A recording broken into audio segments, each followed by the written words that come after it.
Durante el proceso independentista comenzó un período de modernización de las políticas educativas. Los distintos gobiernos que se fueron sucediendo consideraron fundamental a la educación para poder organizar una nueva nación. Sin embargo, las nuevas políticas educativas no lograron modificar la brecha social existente. Las clases dominantes eran las que tenían el privilegio de recibir la educación secundaria, dado que la enseñanza media se pensaba como el principal formador de dirigentes. Mientras la primaria educaba a los representados, la secundaria y la superior formaban a los representantes. Bernardino Rivadavia, el primer presidente de las Provincias Unidas del Río de la Plata, fundó en el año 1823 el Colegio de Ciencias Morales. Estaba ubicado en Buenos Aires, en el solar que se conoce como la Manzana de las Luces. En ese claustro se educaba a las élites políticas y burocráticas que años más tarde dirigirían el país. Luego, en el año 1849, Justo José de Urquiza fundó el Colegio de Concepción del Uruguay.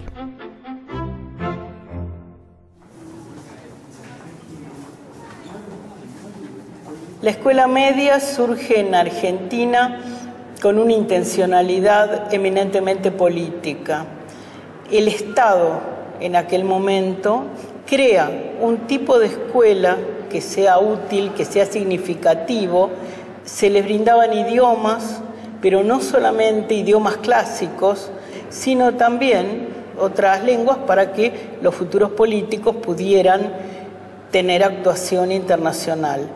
El poder asistir a esta escuela es lo que va a definir quiénes serán las futuras élites del país. Sin embargo, va a ser en el siglo XX cuando esta escuela media va a empezar a perder su carácter exclusivo y va a abrirse a otros sectores de la sociedad. En la primera mitad del siglo XIX, la educación de las nuevas escuelas secundarias públicas dejó de estar en manos de sacerdotes. Los nuevos docentes solían ser hombres laicos, llegados de Europa, para instruir a los hijos del poder. A la enseñanza de la doctrina católica se sumaba una mirada más científica y un enfoque más moderno de la sociedad. Si bien ya no se exigía la pureza de sangre como requisito para el acceso a la educación media, los alumnos, en su gran mayoría, seguían siendo varones blancos provenientes de las clases altas y medias. En 1863, el Poder Ejecutivo Nacional fundó el Colegio Nacional de Buenos Aires y los años siguientes los colegios nacionales en Córdoba, San Luis, Mendoza, San Juan, Catamarca, Salta, Jujuy, Corrientes, Entre Ríos, La Plata y Rosario. Como la educación primaria crecía, comenzó a aumentar la cantidad de escuelas normales que formaban maestros. La diversificación de la economía hizo necesarias nuevas especializaciones, y entonces se crearon los colegios comerciales e industriales. Hacia finales del siglo XIX, la matriz de la educación media ya se había instalado en todo el país. El Estado Nacional había sembrado el territorio de bachilleratos y, en menor medida, de comerciales y técnicos agropecuarios. El siglo XX trajo consigo modificaciones sustanciales en la composición social y demográfica de la Argentina. Hacia 1870, Argentina tenía apenas 2 millones de habitantes. Entre 1880 y 1930 llegaron al país 3 millones de inmigrantes provenientes en su gran mayoría de Europa y Medio Oriente. Hacia la década de los 20, la mitad de la población de Buenos Aires estaba conformada por extranjeros, cuyos hijos se fueron incorporando a la educación pública. El cambio demográfico trajo aparejados varios cambios en la educación. El crecimiento de la población incrementó año tras año la cantidad de estudiantes secundarios inscriptos. Esta tendencia se sostuvo por décadas.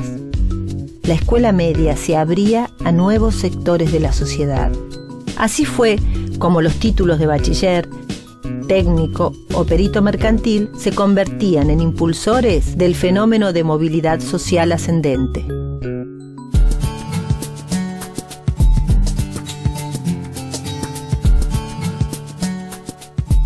El Colegio Nacional Buenos Aires, fundado en 1863 por Bartolomé Mitre, tenía un enfoque humanista, sobre una base enciclopedista y eurocéntrica. Era un colegio elitista pensado para formar a la clase dirigente del país. Hacia finales del siglo XIX se abrieron anexos, como el Norte, hoy conocido como Colegio Sarmiento, y el Oeste, hoy llamado Colegio Mariano Moreno. Paulatinamente, todos ellos fueron abriendo sus puertas a las nuevas colectividades que comenzaban a poblar los barrios y las ciudades. De a poco, los colegios se convirtieron en núcleos donde aún hoy las distintas culturas y las diferentes clases se siguen encontrando. Yo, Juan Perón, juro por Dios nuestro Señor y estos santos evangelios, desempeñar con lealtad y patriotismo el cargo de presidente de la Nación. A partir de 1946, con la llegada del peronismo al poder, el fenómeno se profundizó. Entre otras medidas, se crearon las llamadas escuelas fábrica y se abrieron cursos vespertinos, lo que amplió el acceso a la educación a jóvenes trabajadores.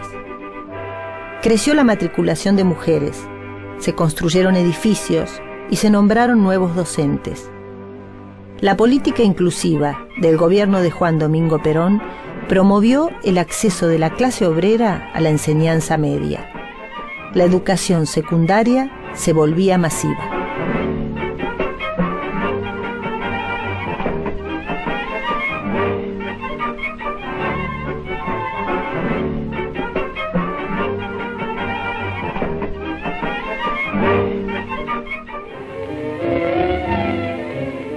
En la estancia La Matilde, a cargo de la Dirección de Enseñanza Agrícola del Ministerio de Agricultura, las alumnas realizan cursos diversos, desde los de economía doméstica y telares, hasta las tareas rurales en todos sus aspectos.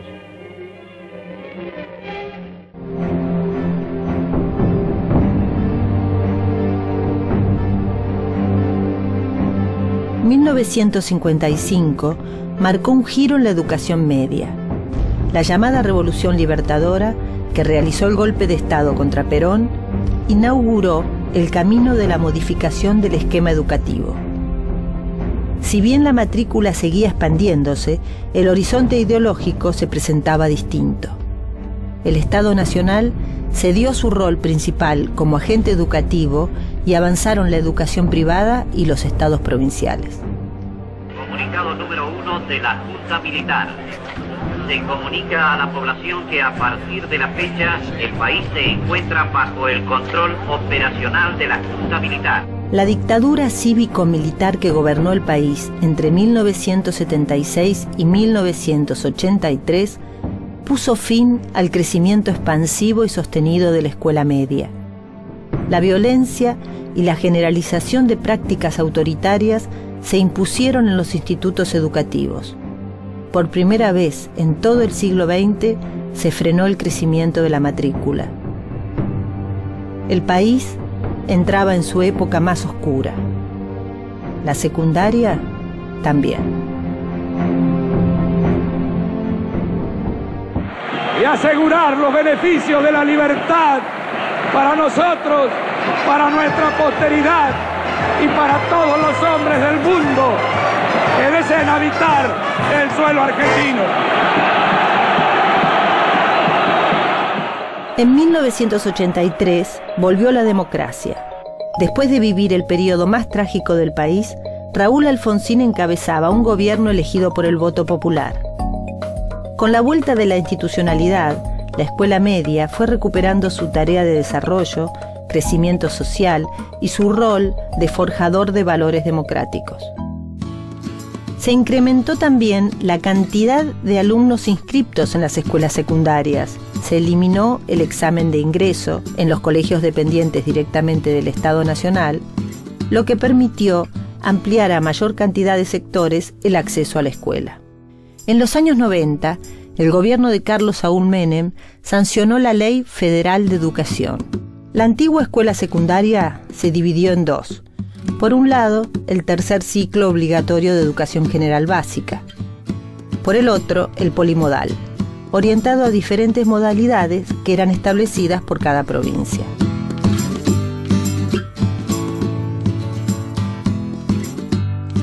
¿Por qué creen que es importante la educación pública?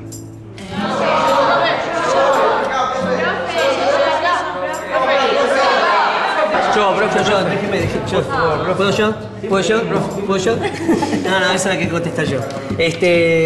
Para mí la educación tiene que ser pública y gratuita. Debe serlo porque todos tenemos que tener el mismo derecho a la educación en la sociedad, ¿no es cierto? Porque lo que hace la escuela pública gratuita es dar la oportunidad de ser todos iguales. Acá tenemos un grupo, convivimos todos los días y empezamos a crear nuestra micro sociedad, ¿cierto? Y empezamos a ensayar lo que vamos a hacer el día de mañana con nuestro país. Entonces me parece que la educación debe ser obligatoriamente pública y gratuita para todos, para que todos tengamos la misma oportunidad de educarnos. Todos los que estamos en esta tierra tenemos derecho a una educación. Y lo más importante que sea pública, porque está en manos de los maestros, está en manos de los alumnos y no en manos de una empresa privada, ¿no? O sea que acá es una decisión más que nada en democracia. Para que haya más chicos que no dejen la escuela y puedan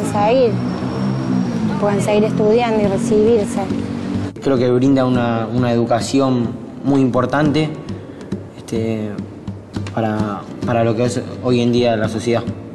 Lo importante que tiene la educación pública es que pone en un mismo nivel a todos los que acuden a ella, ¿no? No importa lo que te pones, no importa cuánto pagás. La escuela pública nuclea a muchas personas distintas, pero en pos de lo mismo, que es educarse y ser los mejores de nosotros mismos para tener un futuro.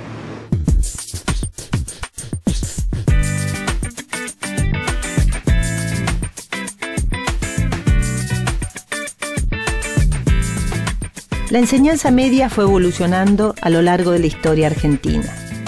Se creó con el objetivo de educar a las élites dominantes, puras, católicas y blancas. Pero el proceso histórico y las luchas sociales la transformaron. A través de la secundaria, el Estado se constituyó en el garante del derecho a la educación. La enseñanza media vio cuestionada su pretensión elitista y abrió sus puertas a todos los sectores de la sociedad. Dejó de ser un club de privilegiados para convertirse en un motor de crecimiento y justicia social.